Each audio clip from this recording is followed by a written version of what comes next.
Assalamualaikum warahmatullahi wabarakatuh. Alhamdulillahil wahidil qahhar al-azizil ghaffar alladzi ja'ala al-laila wan nahar wa ja'ala asy-syamsa wal qamar. Wassalatu wassalamu ala nuril anwar wa sirril asrar wa tiryaqil aghyar wa miftahi babil yasar sayyidina Muhammadinil mukhtar wa alihil athhar wa ashabihil akhyar. Subhanaka la ilma lana illa ma 'allamtana innaka antal alimul hakim. Hasbunallahu wa ni'mal wakil wa la haula wa la quwwata illa billahil aliyyil azim. Bapak Ibu jemaah salat fardu maghrib Masjid Agung Karimun yang dimuliakan oleh Allah Subhanahu wa taala.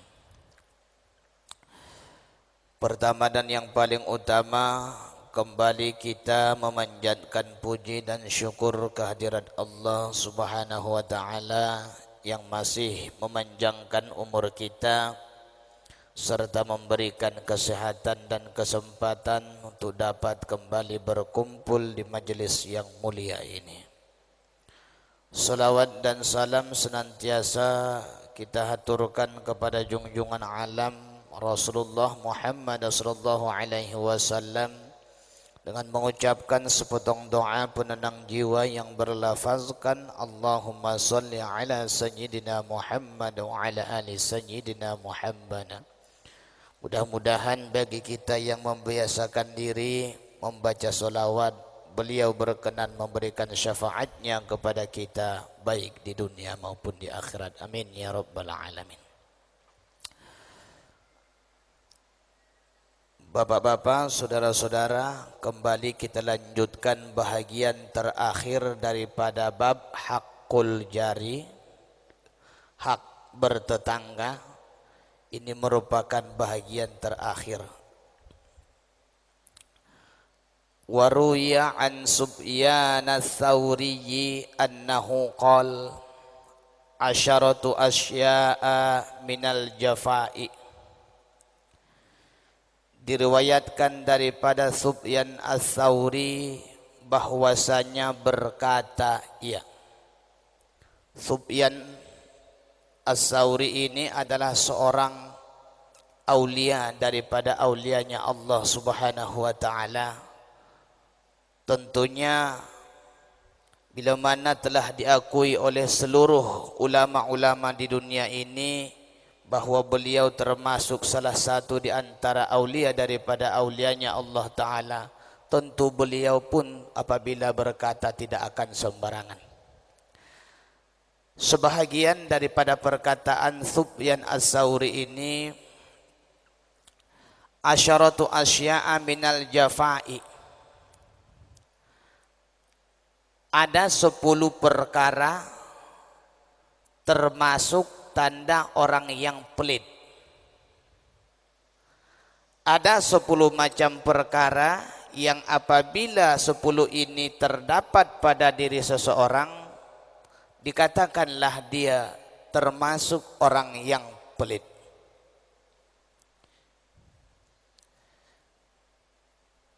Awaluha, yang pertama, rajulun au imra'atun yad'u li nafsihi wa la yad'u li walidayhi wal mu'minin.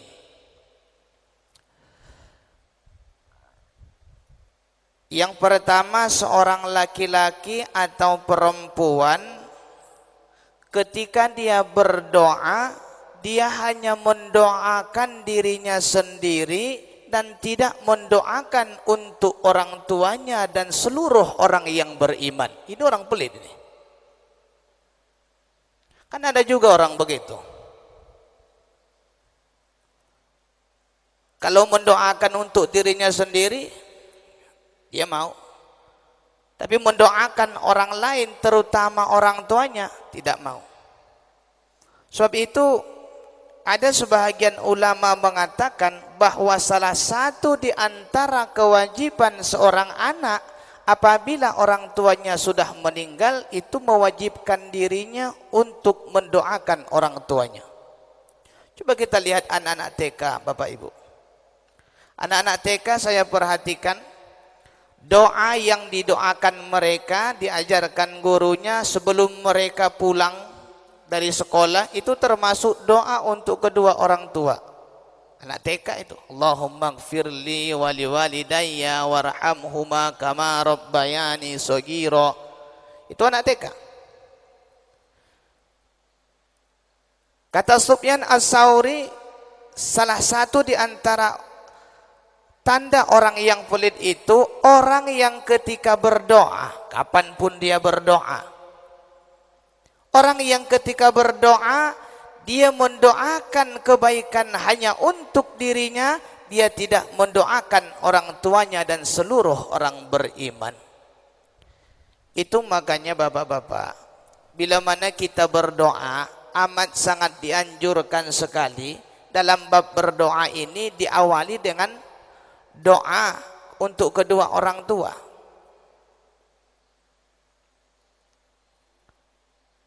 Kalau kita tengok dalam kitab I'anatul Talibin, salah satu doa yang mesti kita doakan di dalam kita berdoa, kapanpun kita berdoa, dimanapun kita berdoa, adalah mendoakan orang tua dan mendoakan seluruh orang-orang yang beriman. Jadi bila mana berdoa untuk diri sendiri, Allahumma gfirli wali walidayya warhamhuma kama rabbayani shaghira. Tak boleh sampai di situ. Apa lagi? Wali jami'il mu'minina wal mu'minat wal muslimina wal muslimat. Paling sedikitnya di situ. Kalau mau ditambahi lagi, al ahya'i minhum wal amwat. Orang beriman semua yang hidup dan semua yang mati. Jadi diusahakanlah ini. Maksud beliau ini, apabila berdoa kita sendiri atau berdoa kita menjadi imam, usahakanlah doa untuk kedua orang tua inilah yang mesti kita dahulukan daripada doa-doa yang lainnya. Kadang-kadang kita lupa. Itu makanya diingatkan, orang yang mendoakan dirinya tapi tidak mendoakan kedua orang tuanya dan seluruh orang beriman, itu orang yang pelit. Kenapa? Hikmah di balik ini karena kadang-kadang apabila malam-malam Jumat lah, kita katakan satu contoh. Apabila malam-malam Jumat itu kan kita tengok di mana-mana ada masjid, kebanyakan membiasakan membaca Yasin. Takhtim, tahlil ditutup dengan doa. Hikmahnya salah satunya kenapa dianjurkan untuk mendoakan seluruh orang muslim ini. Kadang-kadang ada orang keluarganya sudah meninggal. Kita tahu di dalam Aqidatun Najin boleh kita periksa orang-orang yang sudah meninggal dari golongan orang-orang yang beriman, bila mana setiap hari-hari besar Islam termasuk malam Jumat, kubur mereka dibukakan oleh Allah Ta'ala. Mana dibukakan, mereka boleh keluar dari kubur, kemudian mereka pergi menengok keluarga mereka dimanapun keluarganya tinggal. Nah, saat itu kalau ada orang keluar dari kubur, ya macam-macam. Ada yang kadang-kadang dia keluar dari kubur yang mengerikan, ya. Selama 1 minggu ini rupanya sudah habis. Dipukul, dibacok, dihantam, apa lagi, berbagai macam hukuman oleh malaikat, disiksa dalam kubur. Begitu malam Jumat, stop. Silakan. Ibarat orang keluar dari kubur kalau sudah seperti ini, jalannya pun sudah tak lurus lagi. Kalau diumpamakan, bajunya pun sudah compang-camping, mukanya pun sudah legam, Datang dia ke rumah sanak famili keluarganya. Apa yang dia harap? Bantuan. Dia datang ke hadapan rumah keluarganya. Kemudian dia tunggu-tunggu ada tak di antara keluarganya ini yang membacakan Yasin, takhtim, tahlil, atau ayat-ayat yang lainnya. Ternyata tidak ada. Nah, ketika mereka menunggu ternyata tidak ada dapat hadiah daripada kaum keluarganya. Ini yang menyakitkan kadang-kadang. Makanya jangan sampai kita lupa berwasiat kepada anak-anak kita, kepada keluarga kita. Bila satu saat kita dipanggil oleh Allah Ta'ala, jangan lupa mendoakan orang tua. Ini perlu diwasiatkan. Maksudnya apa? Ceritakan kepada mereka bahwa setiap malam Jumat telah diyakini oleh ahlu sunnah wal jamaah, ruhnya orang-orang yang beriman boleh keluar dari kuburnya dengan berbagai macam keadaan. Mereka datang ke hadapan rumah anak-anaknya. Bila mana anak ini sewaktu orang tuanya masih hidup diberikan pendidikan agama, dia pasti tahu, oh orang tua saya datang. Memang tak nampak, tapi kita yakin orang tua saya datang. Takkan pula saya pergi berjalan-jalan orang tua saya datang menjenguk saya. Tak, dia tinggalkan rumah. Antara maghrib dan isya memang difulkannya untuk membaca Yasin, takhtim, tahlil. Kalau memang di masjid tak ada, atau kalau memang rumahnya jauh dari masjid, lalu di ujungnya dia doakan, ya Allah, seandainya ada pahala daripada bacaan Al-Quran saya ini, ya Allah, seandainya engkau terima bacaan Al-Quran saya ini, zikir dan doa saya ini, ya Allah, tolong sampaikan pahalanya kepada orang tua saya yang tengah datang mereka menjenguk saya ke depan rumah saya ini. Orang tua mendengarkan doa anaknya. Allah pun menyampaikan. Ibaratnya kalau orang tuanya datang dalam keadaan baju compang-camping, datang pun kaki ayam, baju dan celana sudah robek. Ketika mendapatkan bantuan atau mendapatkan kiriman pahala daripada orang tuanya, anak-anak yang ditinggalkannya seperti orang yang kembali pergi berganti baju dengan baju yang baru. Mukanya pun yang tadi hitam sudah kembali menjadi bersih. Lalu kemudian yang tak pakai sendal sudah memakai sepatu yang mengkilap. Ibaratnya seperti itu. Nah, iya.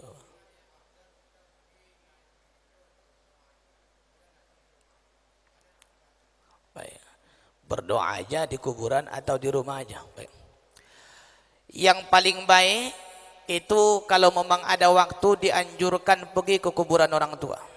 Misalnya kuburan orang tua kita bisa kita bisa kita jalani, dan kemudian ada waktu dianjurkan itu. Yang paling afdol adalah apabila orang tua kita memang sudah meninggal dunia, dianjurkan apabila kita mampu dan ada waktu, yang paling afdol adalah mendatanginya, menziarahinya, membacakan Yasin di hadapan kuburnya, di samping kuburnya.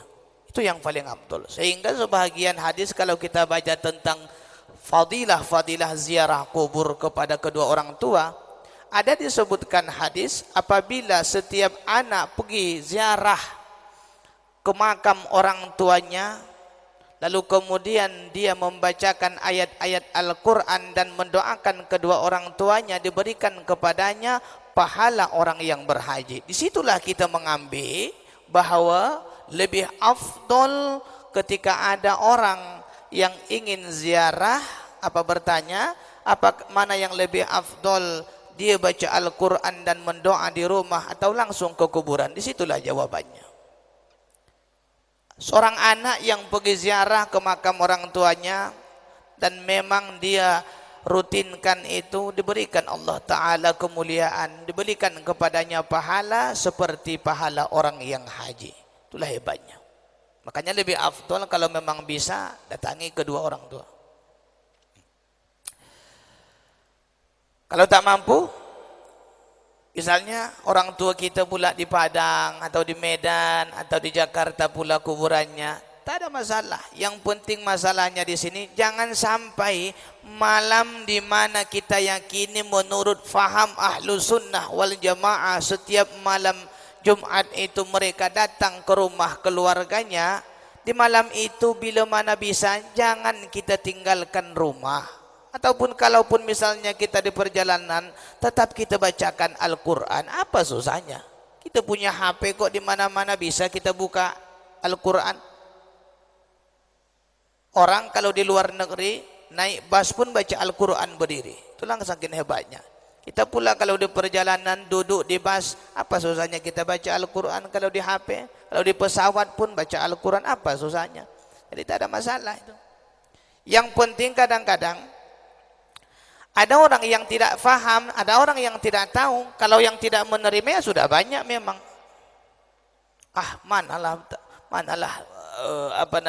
Manalah sampai bacaan dan doa orang yang hidup kepada orang yang mati, tak payah kita bincang. Kenapa? Karena itu hanya akan memperbanyak menyita waktu kita. Yang penting keluarga kita wasiatkan. Jadi perlu kita wasiatkan kepada anak-anak kita, bila mana kita dipanggil oleh Allah Ta'ala, jangan pernah melupakan mendoakan kita, meskipun kita sudah meninggal. Ya dengan doa yang singkat tadi itu minimalnya. Baik. Itu yang pertama, seorang laki-laki atau perempuan yang mendoa untuk dirinya, tapi tidak mendoakan orang tuanya dan seluruh orang yang beriman. Saya sambung sedikit. Ketika tadi ada orang yang beriman datang kepada keluarganya, ternyata keluarganya tidak ada pula yang baca Yasin, tidak ada pula yang baca takhtim, tidak ada pula yang mendoakannya pun, kadang-kadang tidak ada pula yang sholat pun tak ada. Tapi dia Islam, kemana larinya? Larinya dia ke masjid. Apa yang dia tunggu? Itulah doa imam tadi. Walil mu'minina wal mu'minat wal muslimina wal muslimat. Ibarat orang yang tengah lapar, bersangatan lapar, bersangatan haus, lalu kemudian dikasih makanan 1 sendok, kemudian dikasih minuman 1 sendok, apalah kekuatannya. Tapi biar macam mana pun daripada tak ada, bagus diambil, kira-kira begitu. Itu makanya dianjurkan untuk mendoakan seluruh orang yang beriman. Yang kedua, termasuk daripada orang yang pelit itu, kata Sufyan Ats-Tsauri rahimahullahu taala, rajulun yaqra'ul Qur'ana wa la yaqra'u fi kulli yaumin mi'ata ayah. Orang yang membaca Al-Qur'an, setiap hari dia baca Al-Quran, tapi tidak sampai dia baca 100 ayat. Apa maksudnya ini? Al-Quran itu punya hak kepada kita. Apa hak Al-Quran? Setiap orang beriman mesti membaca Al-Quran minimalnya 100 ayat di dalam 1 hari. Itulah hak Al-Quran. Jadi kalau seandainya di dalam kita baca di dalam kitab akhlak, setiap malam minggu kita baca apa kitab kita itu? Syarhus Salikin. Di dalam kitab Syarhus Salikin di dalam bab qiraatul Quran di situ, minimalnya supaya kita tidak dikatakan orang yang lalai dalam membaca Al-Quran, minimalnya mesti kita baca setiap hari 100 ayat. Minimalnya setiap hari 100 ayat. Agak-agaknya berapa lembar lah 100 ayat? Tergantung ya. Kalau yang panjang banyak. Tapi supaya kita tidak mengena dengan ini, wiridkan. Ada ayat, ada surah yang kita wiridkan. Surah apa yang kita wiridkan? Ada kadang-kadang kita mewiridkan Tabarok kan? Ada yang mewiridkan kadang-kadang Yasin. Itu dah 83 itu. Al-Kahfi. Iya, 110. Ada yang mewiridkannya. Tergantung kita lah. Jadi mungkin hari ini tak dapat kita amalkan, tapi ingatlah ini, suatu saat nantinya bila mana dah kuat keinginan beribadah, ingat ini. Apa? Jangan kurang daripada 100 ayat per hari kita baca Al-Quran itu. Itulah hak Al-Quran kepada kita. Meskipun dia tak wajib, tapi di dalam kitab-kitab akhlak, di dalam kitab-kitab tasawuf seperti Syarus Salikin, di dalam kitab itu dituliskan bila mana kurang daripada 100 ayat kita baca satu hari, kita ini masih dikatakan orang yang lalai. Jadi perlu juga kita pikirkan itu, 100 ayat. Jadi orang yang belum membaca 100 ayat dalam satu hari, menurut agama masih dikatakan lagi orang yang lalai. Ya, saya bukan orang yang menunjuk-nunjuk orang, sama-sama berusaha kita. Sama-sama berusaha kita. Paling minimal 100 ayat per hari. Kalau lebih memang alhamdulillah. Atau kalau bapak-bapak ada yang mewiridkan satu hari satu juz, itu dah lebih itu. Satu hari satu juz, satu hari satu juz, dah lebih itu.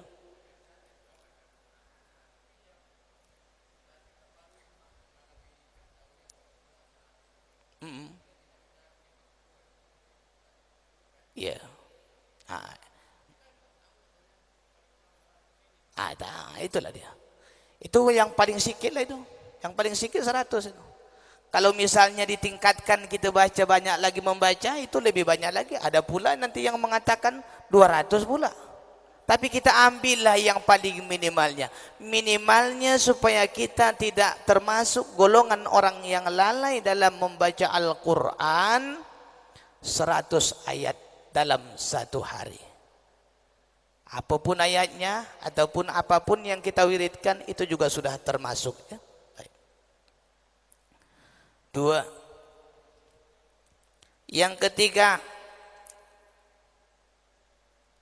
termasuk orang yang pelit itu kata Imam Sufyan Ats-Tsauri, rajulun dakhalal masjida wa kharaja wa lam yusalli rak'atain.